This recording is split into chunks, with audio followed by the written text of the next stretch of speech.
अस्सलाम वालेकुम। बेटे आज के हमारे इस लेक्चर का ताल्लुक 9th class mathematics new book 2025 to onward और आज हम इस लेक्चर के अंदर चैप्टर नंबर 1 की रिव्यू एक्सरसाइज को कंप्लीट करेंगे। देखिए बेटा लेक्चर के हवाले से ये हमारा लेक्चर नंबर 10 है। आप अपनी बुक को जो है वो सामने रखें। मेरे पास तो अभी जस्ट देखिए ये बुक जो है वो प्रिंट नहीं हुई, सो मैंने इसकी कॉपी निकाली है।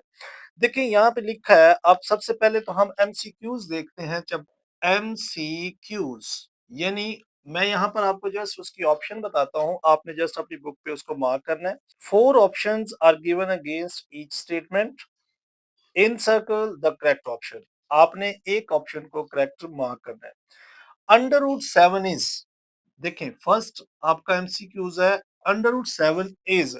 अब वो क्या है? अगर आपने लेक्चर नंबर 1 को देखा है या 1 और 2, उसके अंदर हमने इसके बारे में बखूबी सीखा कि रैशनल और इरेशनल नंबर कौन से होते हैं। सो बेटा देखिए यहाँ 4 ऑप्शन गिवन है।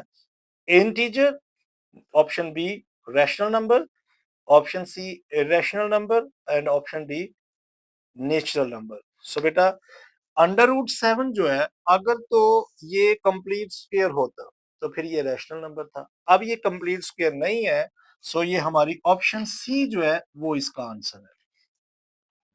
हम यहाँ पर आंसर लिखते हैं, यानी इसके आंसर क्या होंगे? फर्स्ट का आंसर क्या होगा? C option, irrational number. जबकि नंबर 2 लिखा है पाई एंड ई आर, यानी पाई जो पाई है और ई जो है ये क्या है? आर। ये भी बेटा इरेशनल नंबर है, लेकिन यहाँ पर ऑप्शन जो है वो हमारा सेकंड क्वेश्चन का डी ऑप्शन है। यानी सेकंड क्वेश्चन का जो आंसर है वो डी ऑप्शन है, क्योंकि ये भी क्या है? दोनों इरेशनल नंबर हैं। ऑप्शन सी में देखें लिखा है अगर ऑप्शन डी है if n is not a perfect square then under root n। देखें अगर ये n जो है वो एक कंप्लीट स्क्वायर नहीं है, परफेक्ट स्क्वायर नहीं है, इस फॉर्म में है, तो फिर n क्या होगा? तो बेटा ये भी रैशनल नंबर ही होगा। यानी इसकी भी क्वेश्चन नंबर 3 जो है इसकी भी ऑप्शन हमारे पास जो है वो डी ऑप्शन है। यानी आपने क्या करना है? डी पर टिक लगाना है। और नंबर 4 देखें लिखा क्या? नंबर 4 में लिखा है under root 3 plus under root 5 is. अब ये दोनों भी देखें तो क्या है? अब इन दोनों को भी देखें तो बेटा ना तो ये कंप्लीट स्क्वायर है ना ये कंप्लीट स्क्वायर है, तो बेटा इसकी भी ऑप्शन देखें तो लिखा क्या है? Whole number, integers, rational number और इरेशनल नंबर। सो बेटा इसकी भी ऑप्शन जो है वो डी है, ये भी इरेशनल नंबर है। सो नंबर 5 में देखें क्या लिखा है? For all x belongs to r, यानी x जो है वो बिलोंग करता है r से, सेट ऑफ रियल नंबर से, and x equal to x है, इज कॉल्ड, इसको क्या बोलते हैं? ऑप्शन डी है, ए ऑप्शन में है रिफ्लेक्सिव प्रॉपर्टी, बी में ट्रांजिटिव प्रॉपर्टी, सी में सिमेट्रिक प्रॉपर्टी और डी में ट्राइकोमी प्रॉपर्टी। सो बेटा देखिए x अगर x के इक्वल है, यानी x का अक्स इक्वल टू एक्स है। अगर आप आईने में देखें आपका अक्स ही आपको नजर आएगा, तो फिर x इक्वल टू एक्स किसमें लाई कर रहा है? रिफ्लेक्सिव प्रॉपर्टी में लाई कर रहा है, यानी ये उसी का रिफ्लेक्शन नजर आ रहा है उसको। सो ये कौन सी ऑप्शन है इसमें? नंबर 5 के अंदर ऑप्शन ए को टिक करेंगे आप, क्योंकि ये क्या है? रिफ्लेक्सिव प्रॉपर्टी है। नंबर 6 में लिखा है let A B C belongs to, यहां पर नंबर 6 में ए बी और सी जो है ना ये बिलोंग करते हैं हमारे रियल नंबर से, then a greater than b and b greater than c implies that a greater than c के होगा, इज कॉल्ड, इसको क्या बोलेंगे हम? सो ऑप्शन क्या है? ए ऑप्शन है ट्राइकोमी प्रॉपर्टी, बी ऑप्शन है ट्रांजिटिव, सी ऑप्शन है एडिटिव और डी ऑप्शन है मल्टीप्लिकेटिव। सो बेटा अगर आप इस प्रॉपर्टी में देखें तो यहां पर देखें ए अगर ग्रेटर देन बी है और बी ग्रेटर देन सी है, implies that a greater than c, यहां पर कौन सा एलिमेंट है जो ट्रांजिटिव है? बी एलिमेंट यहां पर ट्रांजिटिव हो गया है। सो यहां पर कौन सी प्रॉपर्टी इस्तेमाल की गई है? Transitive property. और इसकी ऑप्शन जो 6 की है वो हमारे पास ऑप्शन बी बनेगी। सो आप ऑप्शन बी पर टिक करेंगे यहां पर। नेक्स्ट देखते हैं।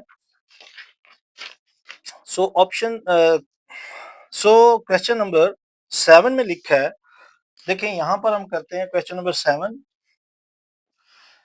यहां पे लिखा है x2 की पावर x मल्टीप्लाई 8 की पावर x इक्वल टू 64।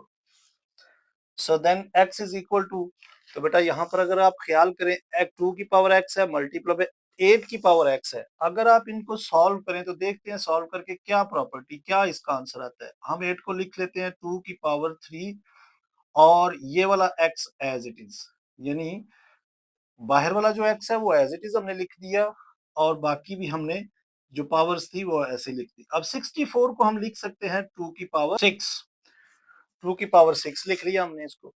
यानी अगर आप 64 को ब्रेक करेंगे 2 पर तो 6 टाइम 2 आएगा।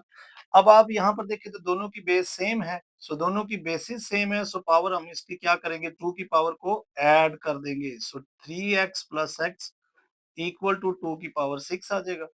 सो बेटा ये हमारे पास देखिए जब हम बेसिस आर सेम तो हम उनकी पावर को ही इक्वल रख लेते हैं। सो हमारे पास क्या आ जाएगा 4x equal to 6। So x is equal to 4 उधर जाकर डिवाइड हो जाएगा।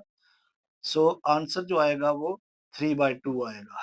यानी इसको मैंने यहाँ पर 2 पे डिवाइड कर दिया है। सो ये देखें ऑप्शन ये वाली कहाँ पर लाई कर रही है, ए ऑप्शन 3/2 ही है। सो हम इसको क्या करेंगे 7 ऑप्शन को हम ए ही इसका आंसर देंगे।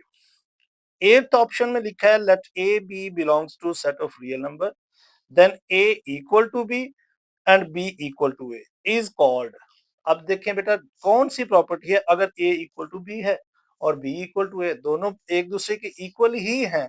यानी अगर हम कहें ए इक्वल टू बी है और बी जो है वो भी इक्वल टू ए ही है, तो यहाँ पर कौन सी प्रॉपर्टी, ये सिमेट्रिक है, एक दूसरे का अक्स है कि उसका करने मतलब उसको चाहे उधर रख लें या उधर रख लें एक ही चीज है। सो यहाँ पर हमारा जो 8th ऑप्शन है वो है बी ऑप्शन, यानी सिमेट्रिक प्रॉपर्टी है ये। अब नेक्स्ट पार्ट के अंदर लिखा है अंडर रूट 75। मैं यहां से कुछ साफ कर रहा हूं।